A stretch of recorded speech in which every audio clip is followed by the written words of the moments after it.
Telereportaje. La doctora Felipa Neri es periodista, es académica, es profesora y esta mañana está en la cabina de Telereportaje. Hospital AIR presenta La Entrevista con Emanuel Civilla. La Entrevista. Felipa, qué gusto recibirte en cabina. Gracias, Emanuel, te agradezco mucho la oportunidad de estar en esta cabina y ante tu auditorio, el más amplio auditorio de este programa a nivel estatal y regional, que después de 60 años, con la credibilidad, la responsabilidad, el compromiso social. Y hoy, bueno, yo tengo que reconocer tu trabajo. Tú recordarás, Emanuel, que hace como unos 15 años yo te busqué, a lo mejor no te acuerdas, yo te busqué para que transmitiéramos un programa sobre derechos de las mujeres. Lo transmitimos desde la universidad, después del programa Telereportaje. Tú abriste los micrófonos, yo hablé contigo para que se abrieran los micrófonos para la transmisión de este programa. Yo iniciaba un trabajo a favor de los derechos de las mujeres. Entonces, en reconocimiento a esa sensibilidad que tú tienes para los derechos, no solo de las mujeres, sino los derechos humanos, por eso me permito estar aquí este día para hablar ante la grave problemática que estamos viviendo de derechos humanos en general, pero en especial de violaciones a los derechos humanos de las mujeres. Hoy hay mucho más información que antes, pero también la problemática me da la impresión que en vez de disminuir se incrementa. El problema crece. Fíjate que en el 2009 la Corte Interamericana de Derechos Humanos sentenció al Estado mexicano por las muertas de Ciudad Juárez, las mujeres asesinadas de Ciudad Juárez. Y entre otras cosas de lo que dice esta sentencia de la Corte Interamericana es que estos hechos no se repitan jamás. Los asesinatos estos que se dieron en Ciudad Juárez y que se siguen dando al día de hoy en un alto porcentaje de mujeres que trabajaban en las maquilas. Y el Estado mexicano argumentó en su defensa ante la Corte Interamericana que los hombres estaban matando a las mujeres en represalia porque ellas se estaban empoderando económicamente y ya se sentían autosuficientes. Y entonces, ¿qué ha hecho el Estado mexicano después de esa sentencia en la que la Corte dijo que estos hechos no se repitan jamás? Si bien se ha legislado, se ha avanzado mucho en legislación, en la práctica las acciones no se ven cristalizadas, los esfuerzos son muy nulos. ¿Por qué? Por falta de voluntad, no se tiene la suficiente voluntad, sigue siendo un problema cultural. Por supuesto que es un problema cultural. Y para empezar, mira, por ejemplo, esta política que ha adoptado el presidente de la República de combate a la corrupción.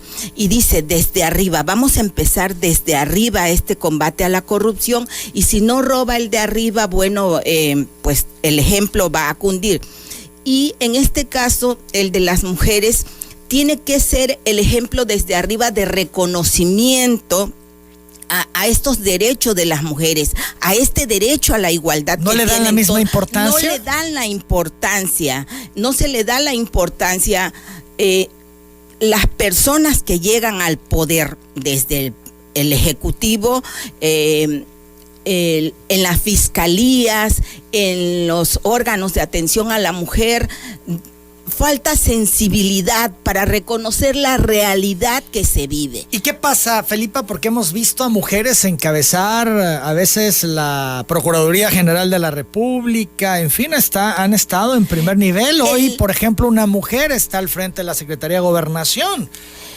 Mira, la mujer que está al frente de la Secretaría de Gobernación sí tiene sensibilidad en relación a los derechos, además de conocimientos, muchos conocimientos, fue ministra de la Corte, muchos conocimientos sobre los derechos. Yo recuerdo de la ministra Olga Sánchez Cordero una conferencia donde ella acudió en el año 2014 a una conferencia en el estado de Morelos con los consejeros electorales del estado de Morelos. Y entonces en el 2015 iba a iniciar esta aplicación de la igualdad, de la paridad de género en los cargos de elección popular.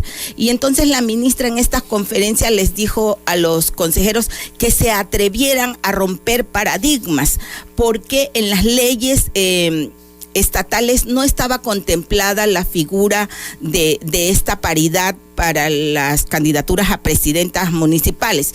Y entonces, después de esta conferencia de empoderamiento que hizo la ministra, y bueno, les dio las pautas de cómo hacerlo, ¿no? Las legislaciones internacionales que reconocían los derechos de las mujeres.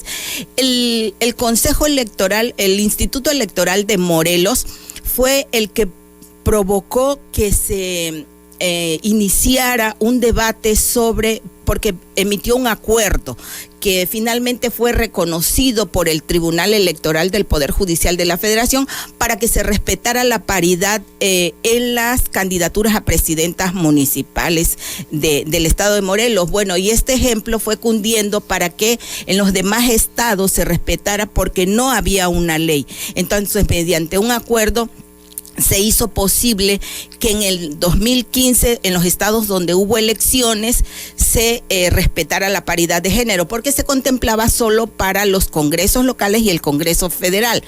Tú recordarás que por mayo del 2015, el Instituto Electoral no adoptó lo que ya desde febrero el Tribunal Electoral del Poder Judicial de la Federación había resuelto para Morelos, y ellos no adoptaron aquí una acción como esta, y entonces hasta mayo el Tribunal Electoral les tumba las candidaturas a todos los presidentes municipales y les ordena que haya igualdad en las candidaturas, o sea, mitad hombre y mitad mujeres, ¿sí? Entonces, bueno, en cuanto a los derechos políticos de las mujeres, se ha avanzado mucho.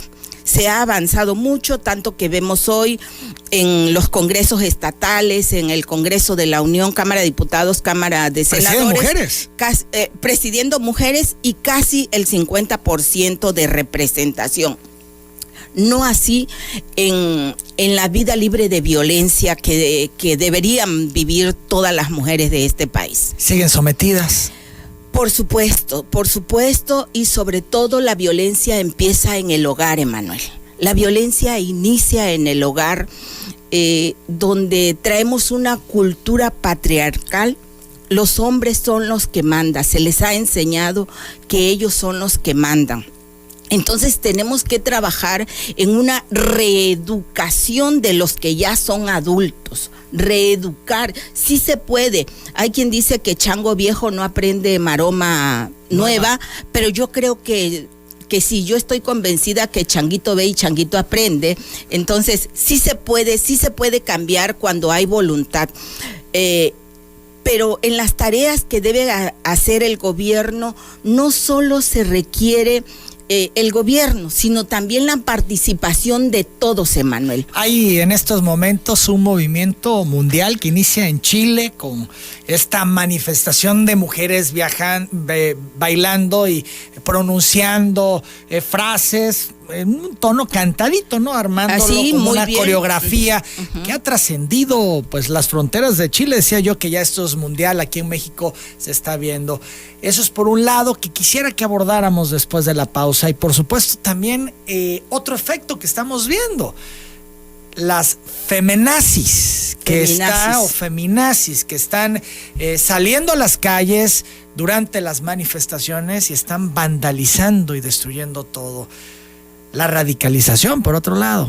Volvemos. XHPT